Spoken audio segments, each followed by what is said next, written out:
What girl doesn't want to feel like Empress of the universe? Hello, welcome back to my channel. My name is Mildly Gothic.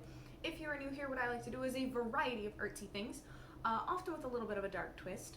But again, maybe I need to stop using that as my intro. We're not doing something quite like that, although sort of, depending on if you know the universe. So, I recently had a massive foray into cosplay. It may or may not kind of be in frame. My mannequin is still dressed in part of the costume. I did a Star Wars Armorer cosplay. If you have not seen that video, I have a whole playlist with those videos on how I put the whole thing together and even my thoughts and critiques after wearing it to a convention. So you should definitely check that out. Super fun, really informative. I had a lot of fun with that. But it gave me the inspiration of what other characters can I do?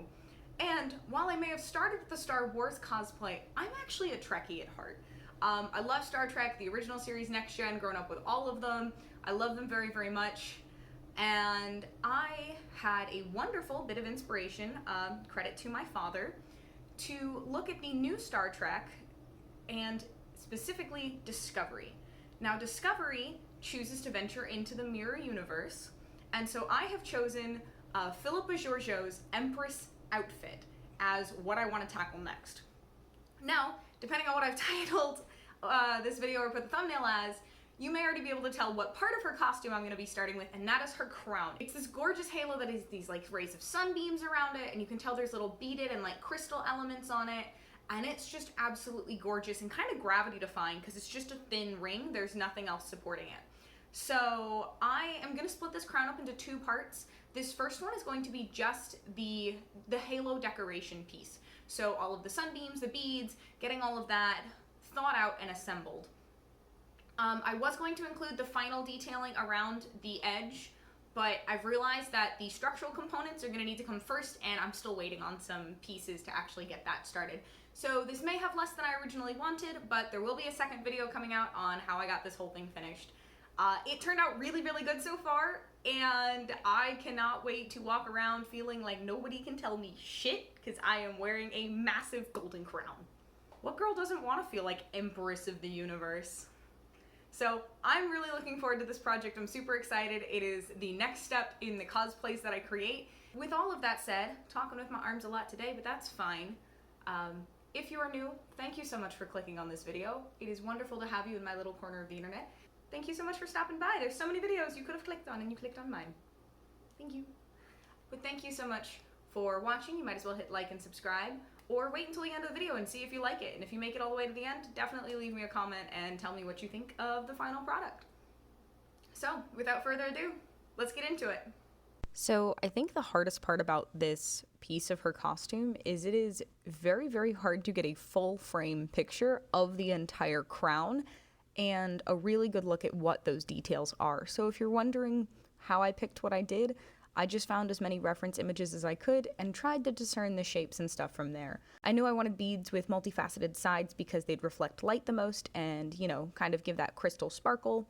So I went with these small oval black round beads, and the way I made all of the black stacks, these beads had a large enough hole in the center that I used a very thin gauge of wire, and so I threaded one bead to the middle of my wire first, and then I bent the edges down on the side and tried to crimp that to as close to the bottom of that bead as I could, and then strung on as many as I needed through both ends of the wire so I had a tall stick capped on top.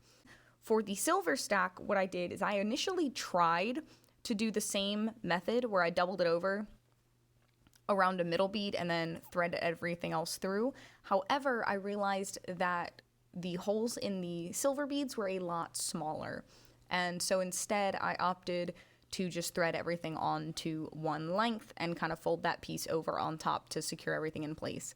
I did use a very thin wire for the very first time I did that, but I opted for a thicker one later for more stability. These tall pieces were kind of my only regret. I just wish I'd used a thicker gauged wire and done it how I did the silver ones. However, you will see the silver piece with a thicker wire off to the side. I was using that as my measurement gauge for the height of the three very tall black pieces. These I used 3 different types of beads. I used the same oval ones, I've used some nice cube ones, and then also some more diamond shaped ones. Because in pictures, the 3 black pieces had the most change in how the light reflected, and so that to me said that there were some different types of beads in the stack. It wasn't just the same ones. So I opted for the same one for the smaller ones, but for the taller ones, I changed it up a little bit and I used the exact same method.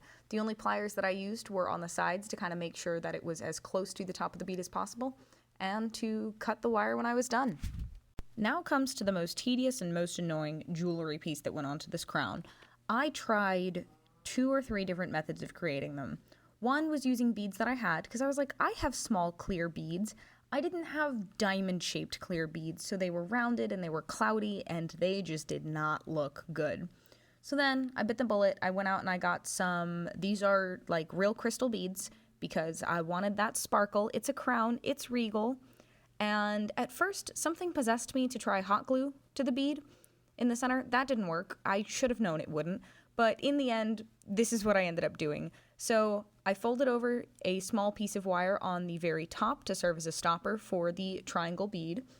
These are the same diamond triangle beads that went into the black pieces. It's the exact same ones.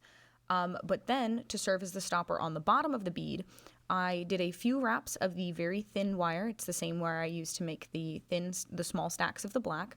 Then I threaded 7 of the small crystal beads onto the other end of the wire, folded that up and over, made sure that sat where I wanted, and wrapped that open end back around the base of the bead. And I did use my pliers to kind of squish this in place, because otherwise it could slide off the top of the bead and like slide up and down the wire, and I didn't want that. The post that the black bead is on is the thickest gauge wire that I have. I chose that one because I wanted it to be the most stable, because these needed to be long and spindly with almost no support. I think these ended up coming out super gorgeous. They're each a little bit different, maybe a little messy, but man, if I didn't end up getting it right, and in my opinion, I think they just bring the crown together. I love them so much. So, surprising or not, this is actually one of the things that I was most unsure about how to handle, because it's metal spikes. How do I make metal or metal appearing spikes? So, while I was wandering through Michael's, a very dangerous place, I ended up coming across a really interesting aisle, and it was an aisle full of vinyl. It is metal heat transfer vinyl. It is a mega roll, and mega is right because this was expensive. This one roll was about $20. And I only bought one because, fingers crossed, I wasn't going to need more than one. But the problem with this is it is only gold on one side. So what I had to do was I cut 2 squares out, about 12 inches long, and so however tall the vinyl sheet was. And I used Elmer's glue. I was out of contact cement and I couldn't find more at Walmart, and I said, screw it, this is gonna have to be good enough. And it actually ended up working, for the most part. So I spread it super thinly across the 2 sheets. I used a paper towel to get it really, really nice and thin, laid it down, and I used a ruler to basically squeegee it completely as flat as I possibly could. And then I left it to dry for like 2 days. I didn't touch it. I cut it into thin strips, about roughly the size of the maximum base that I wanted for the spikes. And then I just kind of started guesstimating. My guesstimation of the tallest spike was that it looked like the tallest spike was about the same distance as her head was from the crown.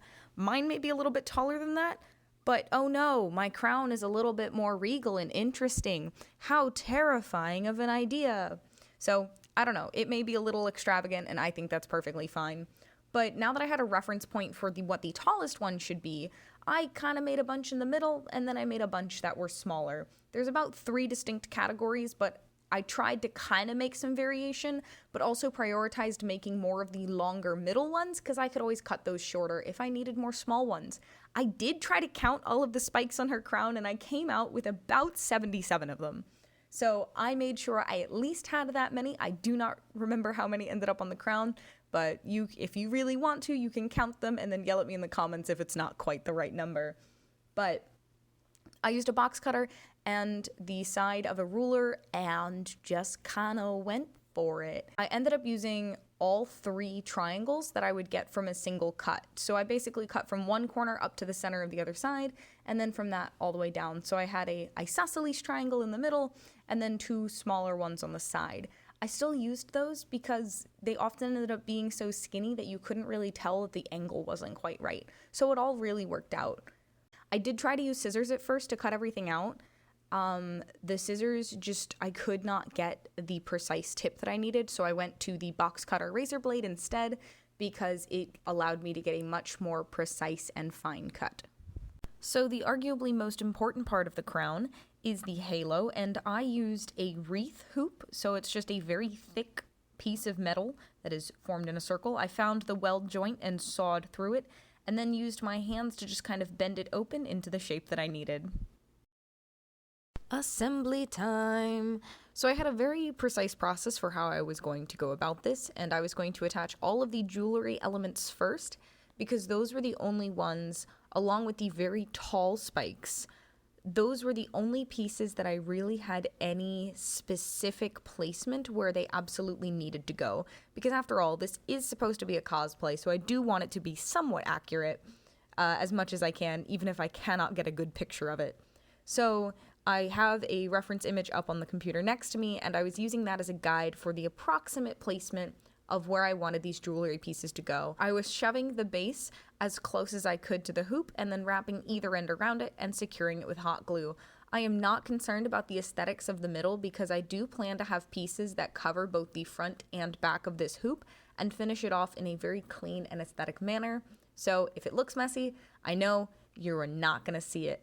I wanted to also attach the jewelry pieces first because those are ones that seemed nestled amongst all of the other spikes. So in order to get them kind of in front and behind and be able to wrap it around the hoop, I kind of needed to put those on first. So all of them went on the same way, just kind of different methods of wrapping it all the way around. And I decided not to trim the crystal pieces until it was time to attach them because I had more control over the height that way, and I just thought that was a lot easier. This was really straightforward, super fun. The entire assembly process was so smooth. It was just me, a hot glue gun, and nothing but time, just going away and gluing things to this crown. I think it came out absolutely awesome. I started with the bigger spikes on the back of the crown. So I attached all of the first layer of spikes to what would be the back of the crown so that I could have the taller ones in the back and then the shorter ones in the front to try to get that kind of a layered look. And actually, I also started angling some of the front ones as I put them on to get even more of a three-dimensional and textured look. I wish I'd kind of tried some more of that, like backwards when I was doing the back ones, but I don't really think it matters that much. But this part was really, really fun because even though I had a reference image, after I was done with those first few initial big pieces, I kind of just had to follow that the small ones went closer towards the head and then the bigger ones were evenly distributed across the top. I was really just trying to fill in all of the gaps, just follow a general structure, make the whole thing look purposeful and good and just really cool. I think it's safe to say that you probably can tell that I'm really happy with this project. I think it just came out stunning, it's gorgeous, and I seriously can't wait to finish this thing. I think this was a great motivating step, other than the fact that those black, tall sections need to be stabilized because the wiggling, it's a lot, but I'll get to that more later. But I hope you enjoy the assembly process because it's pretty much smooth sailing from here. That's really all there was to it. Hot glue was my best friend. So, here's what we have. I don't think many people will be surprised that I already have a few critiques. One, I think I used a little bit too flimsy of a wire for the black pieces. They're just gonna wobble a lot when I walk, which isn't like the worst thing in the world, but I'm already annoyed by it, and I haven't even worn it yet, so we'll see how that goes. Two, well, I don't know. I think that actually might have been my main critique, except also they're a little off center, and it's gonna get hard to keep them on, like they're centered in verticals, but like, it's fine. That's honestly my biggest annoyance. The silver ones are pretty stable. The little ones, of course, are really stable. It's just the long ones. So I may end up trying to run some extra wire through them just to stabilize them a little bit. But, so it is, you can see, it still looks nice from the back.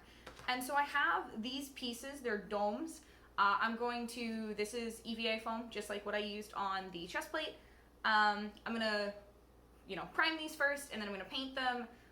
They have little beads, and then that's what's going to cover that top part there. But here's part one of making this crown. There are also way too many freaking hot glue tendrils that I'm going to have to clean off, but that's fine. But yeah, I am so excited. This is literally already gorgeous and incredible, but usually if you make something like super gold and sparkly and pointy, it's kind of hard for it to not be incredible, but I still want to give myself some credit. But anyways, here's the final product. Thank you so much for making it to this point in the video. If you like it or want to see how I finish it, definitely stick around, hit the subscribe button. We'd love to have you here. So from Star Wars to Star Trek and everything else in between, I can't wait to show you what kind of project I work on next. So with all of that, thank you so much for watching, and I will see you in the next one.